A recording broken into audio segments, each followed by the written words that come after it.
This video is an overview of multiple sclerosis. Here are the timestamps if you want to skip ahead. My name is Brandon Beaber. I'm a neurologist and MS specialist, and I make videos on the topic every Wednesday. If you have questions, please post in the comments below, and I'll include in the notes some links to other relevant videos about MS. In 1868, the French physician Jean-Martin Charcot, the father of modern neurology, described the brain autopsy findings of one of his patients who had tremor, slurred speech, and abnormal eye movements. And he found that there were multiple hardened areas of different parts of the brain, sclerotic plaques. And so, because there was sclerosis in multiple areas, and the same finding was seen in other patients with neurological symptoms that could come and go, he called this multiple sclerosis. In modern times, we can see these plaques in living people with MS on MRI scans. This is an MRI scan of the brain. You're looking at an axial slice like this through the head, and you can see these large, well-demarcated T2 bright lesions with a clear demarcation between normal and abnormal tissue, and they tend to be in certain areas such as periventricular, around the ventricles, touching these fluid-filled spaces, and in the corpus callosum, the white matter that connects the two hemispheres of the brain.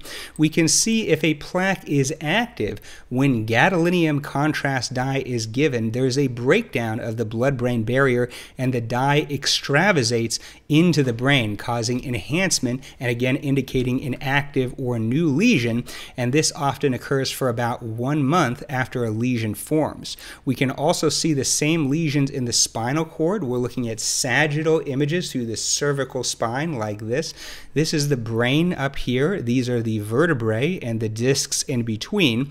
The spinal cord should appear dark like this, but these are the T2 bright lesions scattered throughout the cervical spine. We can also see lesions within the optic nerve. This is an MRI of the orbits looking straight at the individual.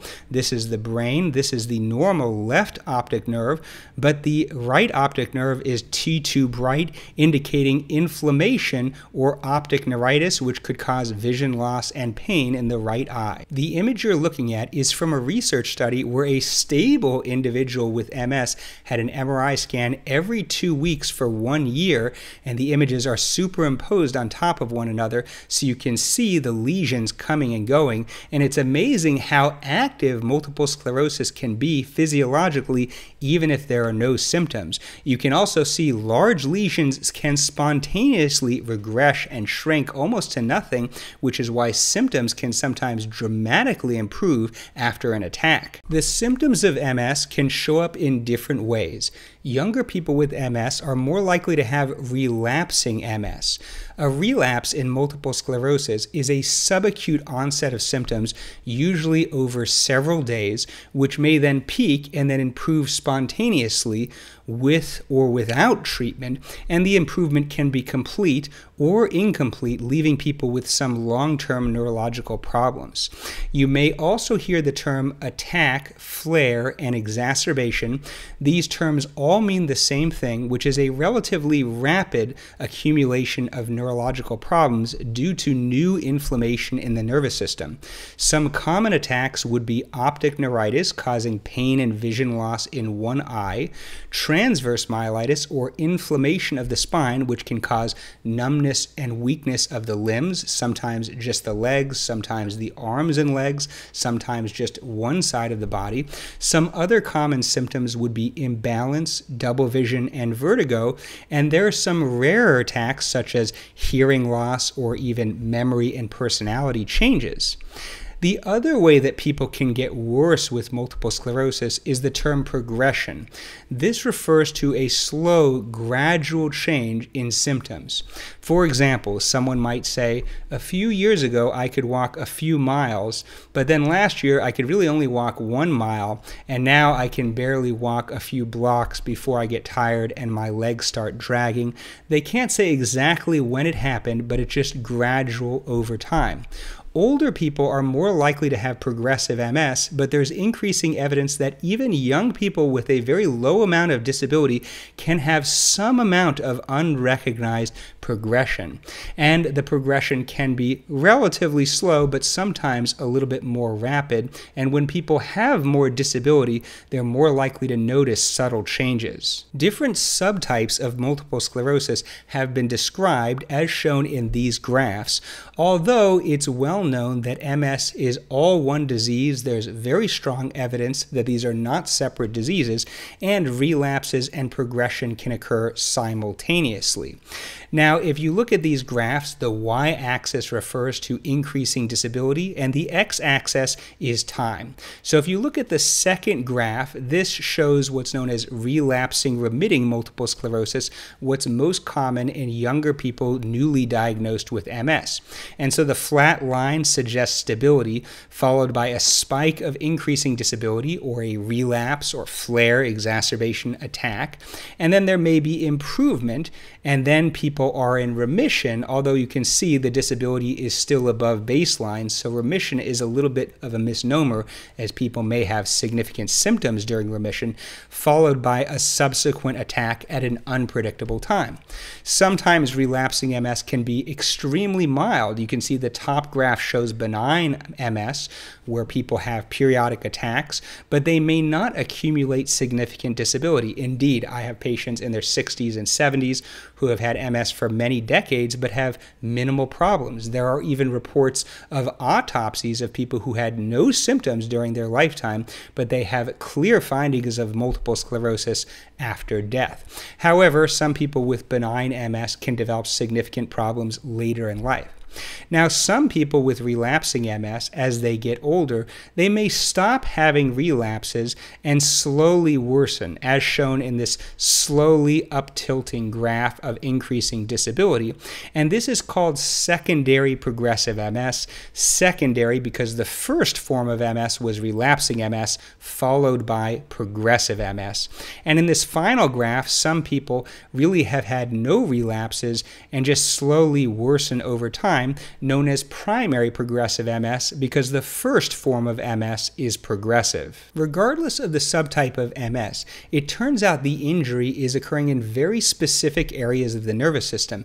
Specifically, the inflammation appears to occur in the postcapillary venules. So you have arteries in the brains that branch off into smaller arteries and then capillary beds, and as they collect into small venules, that's where the inflammation appears to occur.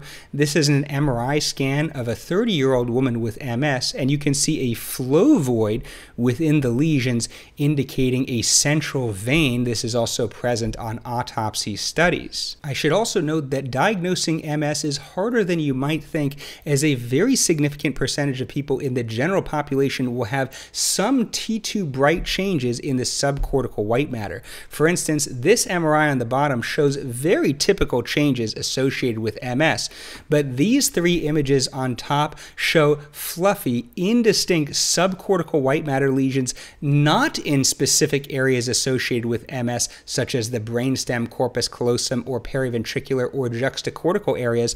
These are not multiple sclerosis lesions. Instead, they're actually UBOs, or unidentified bright objects, which are common in the general population and are associated with migraine headaches and vascular risk factors such as high blood pressure and type 2 diabetes, smoking, and aging. As a result, MS is very commonly misdiagnosed. One famous study in Los Angeles at UCLA and Cedars-Sinai found that 18% of people referred for a subspecialty second opinion who already had a diagnosis of MS actually had something else, and these are the alternate diagnoses found in that particular research study. So what causes MS?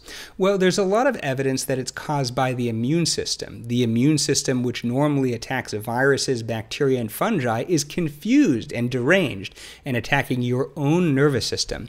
And a lot of the damage occurs in the myelin, or the fatty sheath of the nerve fibers. This diagram shows an axon, or nerve fiber. Normally, the nervous system uses axons to transmit electrical information and communicate over long distances. diseases. And these cells, the oligodendrocytes, produce this fatty substance, myelin, to protect, ensheathe, and speed transmission of information. And when the myelin is damaged, it prevents the efficient conduction of information, and if damage is more severe, the underlying axon can also be injured, which is associated with more severe and permanent disability. And there's modern evidence that even the gray matter, the area of the brain that contains cells or neurons, can also be injured. One marker of inflammation in MS is shown in one of the diagnostic tests which can be used to help confirm a diagnosis of MS, which is the Spinal Tap. This is a procedure where a needle is inserted into the low back to draw out cerebral spinal fluid and send to the lab. That fluid can be placed on a gel, which is then exposed to an electric field, causing proteins of different sizes to move at different speeds. If you look at this gel on the right, you see a pattern typical of multiple sclerosis, where you have several protein bands known as oligoclonal bands, which represent antibodies or immunoglobulins, proteins of the immune system that have been shown in modern studies to target components of the central nervous system. These abnormal antibodies would not be present in the blood of someone with MS because multiple sclerosis is a condition with isolated central nervous system abnormal inflammation. And this finding is present in about 90% of people with MS. Let's move to epidemiology. Like many other autoimmune diseases, MS mostly occurs in women. About 75% of people with MS are females. The average age of onset of symptoms of MS is 30, but there's a wide range. MS is very rare prior to puberty, but teenagers can certainly get it, and even people as old as 60s and 70s can sometimes get late onset multiple sclerosis, often the progressive form of the disease. Many sources report that it's more common in Europeans or white people, but that does not seem to be true. Our data within Kaiser Permanente, Southern California, and several other sources suggest that it's roughly equally prevalent in African Americans and Hispanic people, although Asians have a dramatically lower risk regardless of where they live, roughly 1/10 the risk in the United States, and Native Americans and First Canadians have a lower risk. MS is more common than you might think. Studies in the US suggest the prevalence is around 1 in 350 to 1 in 500, and despite what is commonly misreported, MS is not strongly associated with other autoimmune diseases such as lupus or rheumatoid arthritis. I constructed this map of the approximate prevalence of MS in different areas of the world using numerous sources, and you can see right away that the variation in prevalence is tremendous, and it's much more common further from the equator. For instance, in Cuenca, Ecuador, only about 1 in 25,000 people have MS. In Central Sub-Saharan Africa, 1 in 36,000. But if you go to Alberta, Canada, 1 in 280, Syracuse, New York, 1 in 222, Greenland, 1 in 370, and the same is true in the Southern Hemisphere. So if you go south to Tasmania, the risk is 1 in 720, and it's about twice as common there as in Queensland, Australia, 1 in 1,300. And there's some evidence that sunlight exposure may be a factor in risk of MS, where people who have less exposure to ultraviolet radiation have a greater risk. There are other known risk factors of MS. For example, when blood tests show lower levels of vitamin D, this is linked to MS. Of course, this is highly confounded with the sun, as ultraviolet radiation naturally raises vitamin D levels. Also, the virus Epstein-Barr virus, the cause of mono or mononucleosis or glandular fever, the kissing disease that teenagers get that can make you very sleepy for weeks. This is linked to MS. People with a history of mono have double the risk of MS, and almost all adults with MS have antibodies against Epstein-Barr virus, suggesting prior infection whether or not they actually had symptoms. There's also a genetic factor. For example, the gene HLA-DRB1 1501, This is a gene involved in the major histocompatibility complex type 2, which is involved in how your immune system interacts with the environment. If you have 2 copies of this allele, you have an 8-fold increased risk of MS. Family history of MS is also a factor, although only about 30% of people with MS report a family member with the disease. Smoking seems to be a slight risk factor for the disease and is also associated with worse prognosis. Hygiene may be a factor. Some people believe we're too clean. We wear shoes, we drink clean water, we don't get exposed to parasites when we're young, and that messes up our immune system. Areas of the world where they have more worms and parasites, they actually have less MS. This study looks at people with MS and their vitamin D level on the x-axis and their rate of relapse on the y-axis. The size of the cohort is represented by the size of the bubble, and you can see a clear negative slope where people with higher vitamin D levels tend to do better with fewer relapses. The same is true for MRI outcomes. This study looks at people with vitamin D levels greater or equal to 50 nanomoles per liter, and if you're in the United States, that's 20 nanograms per milliliter. They had less new or active lesions, the bottom line, compared to people who had lower levels of vitamin D. Many people believe diet is an important factor. This is research done by Dr. Roy Swank of Oregon Health Sciences University, and he looked at the prevalence of MS in different areas of Norway. On the coast, where people did more fishing, MS was relatively rare, but in inland areas where there was more dairy and meat consumption, MS seemed to be much more common. This looks at different countries and the fat intake and the risk of MS. These are higher prevalence countries, more MS on the left, versus lower prevalence countries on the right. Of course, there are some confounders. We know that Asian countries may have some genetic protection, but clearly countries that consume more fat, especially saturated fat, seem to have greater risk of MS, and Dr. Swank recommended a low saturated fat diet, which based on observational studies could be beneficial. Though not everyone agrees. This is Dr. Terry Walls, a physician who reports her own multiple sclerosis dramatically improved with a modified Paleolithic diet, and the version of this diet she keeps is quite high in saturated fat with organ meats and other rich sources of saturated fat like coconut oil, and some other people have reported some good results, and she has also published numerous randomized trials,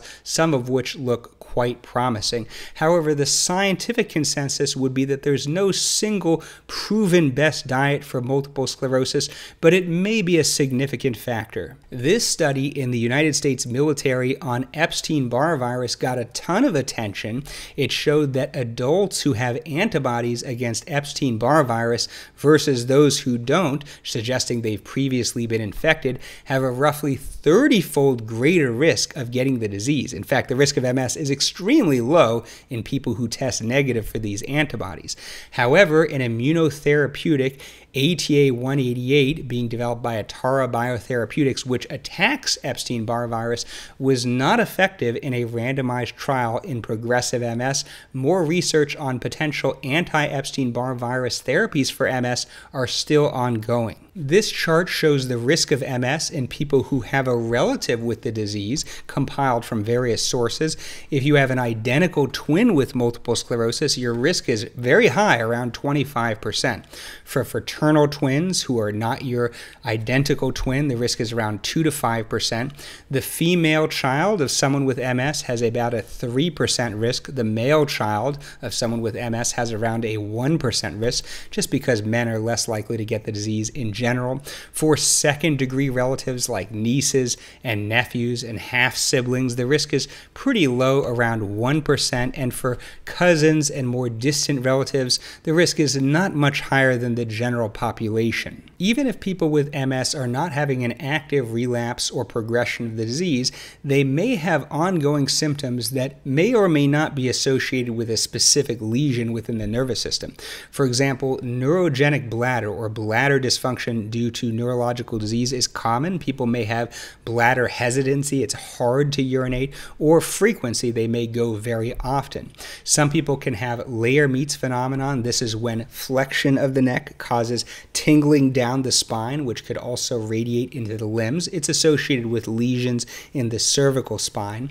People with MS can be very sensitive to heat. This is known as Uthoff's phenomenon, which is a temporary increase in symptoms associated with heat, exercise, and fever. For example, someone who had optic neuritis, vision loss in the right eye, may recover and have no symptoms, but then when taking a hot shower or going into a hot tub or exercising, the vision loss may come back temporarily.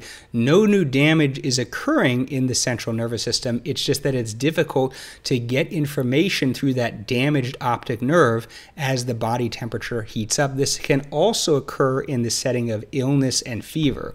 Multiple sclerosis hug is a tightening or banding sensation around the chest, which can be painful and is associated with lesions in the thoracic spine. Sexual problems have been reported in MS. One of the most common and disabling symptoms of MS is fatigue, which can be very severe. Some people report that after being awake for a few hours, for instance, they may be extremely fatigued and have to take a nap. Cognitive function can occur in MS even in people with good memory and high intelligence. People may report subtle problems like multitasking difficulty or difficulty with processing speed, doing things quickly, even if they appear to be normal by a layperson. And certain mood disorders are more common in people with MS, such as depression. There are also different pain syndromes, neuropathic pain, that can occur in multiple sclerosis, often described as sharp, burning, or hypersensitive. How bad is multiple sclerosis? How severe is it? Well, there's a huge range. Some people right at the time of diagnosis have severe and permanent physical and/or cognitive disability. Some people, it's extremely mild. Again, I've had patients who've had MS for decades, are older, and are having minimal problems, are doing much better than their spouses and friends without MS. And of course, most people are somewhere in between. But I'm going to show you some data on the average prognosis of MS so you can get a sense of what the typical person might experience. First, I want to show you this scale called EDSS, or Expanded Disability Status Scale, used to measure disability in multiple sclerosis research. It's a 0 to 10 scale. 0 is no disability, 10 is death due to multiple sclerosis. So 1 to 3 might be considered mild disability. An EDSS of 4 might be considered moderate disability. At an EDSS of 4.5 to 5.5, there's decreased ability to walk long distances, and at an EDSS of 6, a cane is needed to walk 100 meters. At 6.5, a walker is required, and at 7.0, a wheelchair is needed for all but very short distances. This is data from the University of California, San Francisco, the MS EPIC study, looking at people with relapsing MS. This is the form that younger people who are newly diagnosed tend to get, where they have attacks and can recover from their attacks. It excludes people with progressive MS, and they looked at how long does it take to require a cane to walk 100 meters, EDSS of 6.0. So this is a survival curve. At the beginning, no one needs a cane, and then you can see over time more and more people need a cane. But in the short run, most people don't need a cane. So after 10 years of disease, only 4.7% actually needed a cane. So imagine you're diagnosed at 30, only 4.7% chance you need a cane by age 40.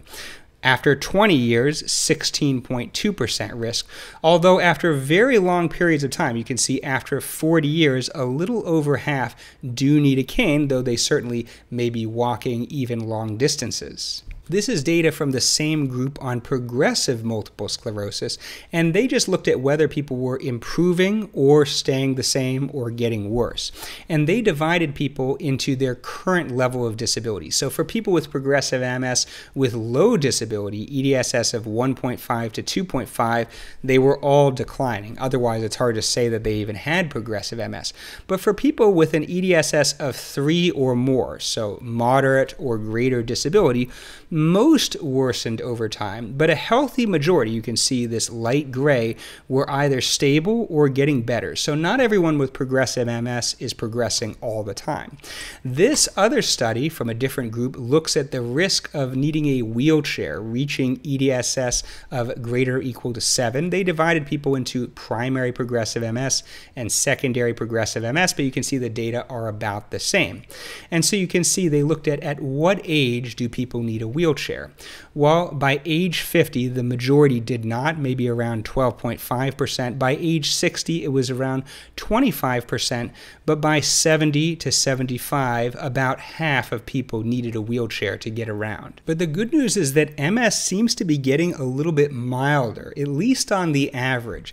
This is data from Sweden looking at the risk of reaching various milestones of disability, EDSS of 3, 4, or 6, and it compared 2010 to 1995, and you can see the hazard ratio is less than 1 for all groups, meaning that there's around a 5 to 10% lower risk of reaching varying degrees of disability in 2010 compared to 1995, and that's a pretty short period of time.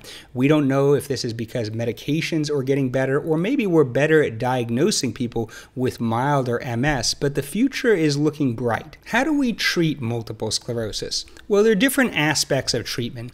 One would be, what do we do if someone has a relapse? Let's say someone has pain and vision loss in one eye, they're diagnosed with optic neuritis, they have 2200 vision in the right eye. What can we do?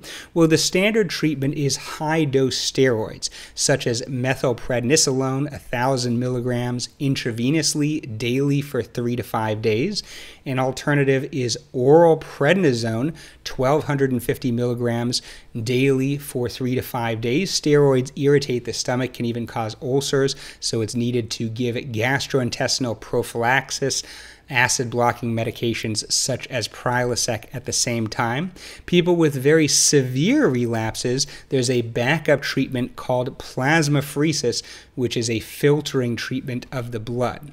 Now, long-term therapies of MS or preventative therapies of future relapses, future disability, future new lesions on MRI is known as disease-modifying therapy.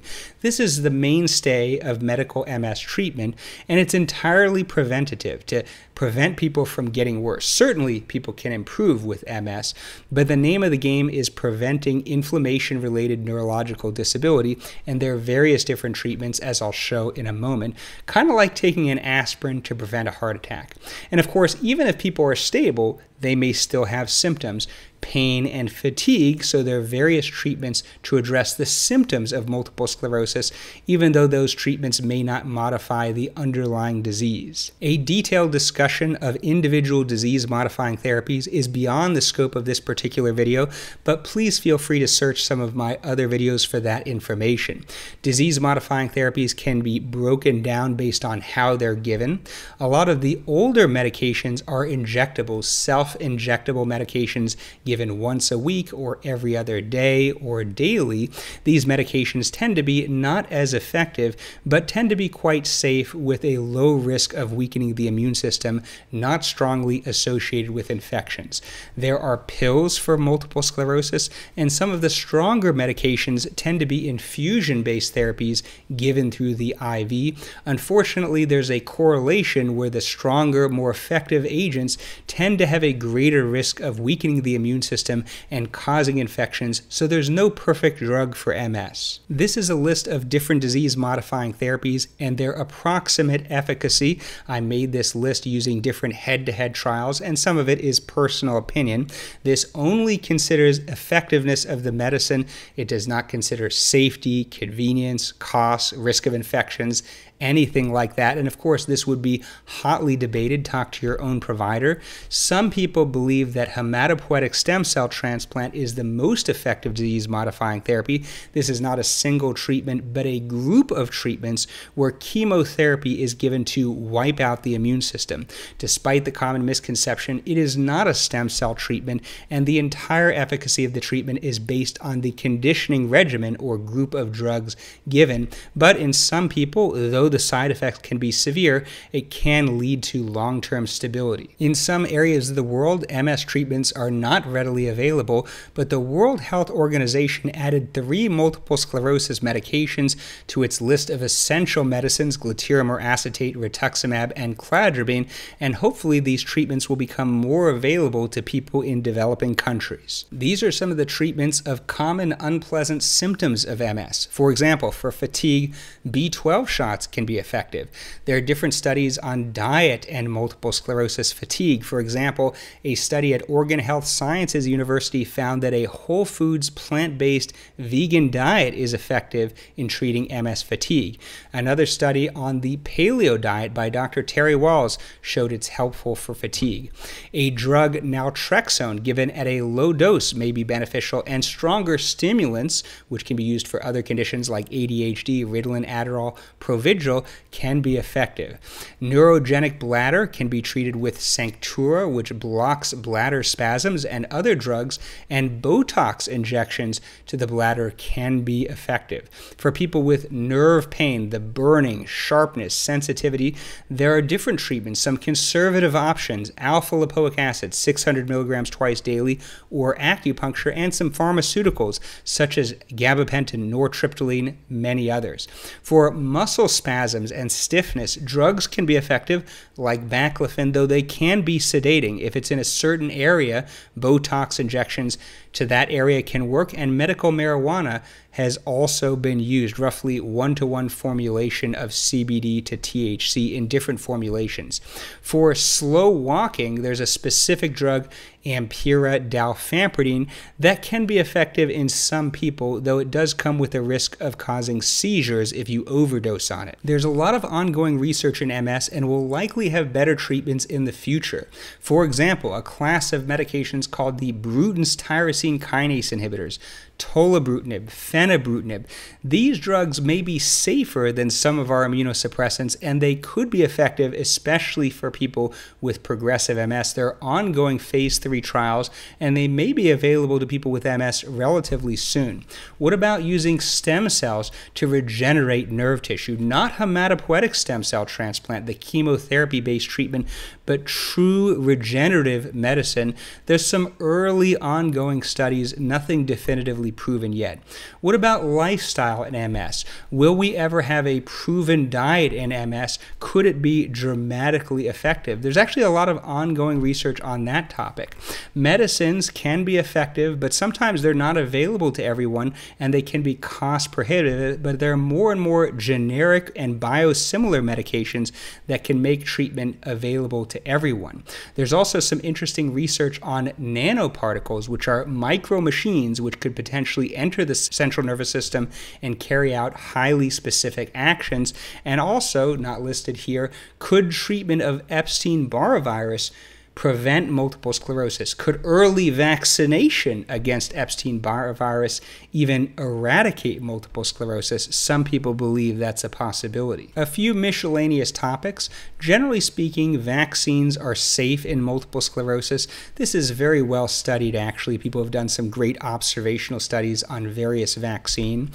One possible exception is the yellow fever vaccine. There's one very famous study suggesting an increasing risk of relapses shortly after vaccination, though other studies suggest that it's perfectly safe.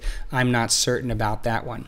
However, many people with MS are taking immunosuppressants, and vaccines that contain live particles, such as the Sabin polio vaccine and the old shingles vaccine, are contraindicated because they could potentially cause infection. Although I said smoking is bad for MS, alcohol does not seem to be related to MS and does not worsen multiple sclerosis, though certainly it has its own issues. So let me know if you have any questions about the presentation in the comments below, or if you just want to share your multiple sclerosis story, how you got diagnosed, what symptoms you had, what treatment you received, and how you're doing in general, and if you've tried other alternative therapies like diet. And let me know if you have any suggestions for other videos about MS.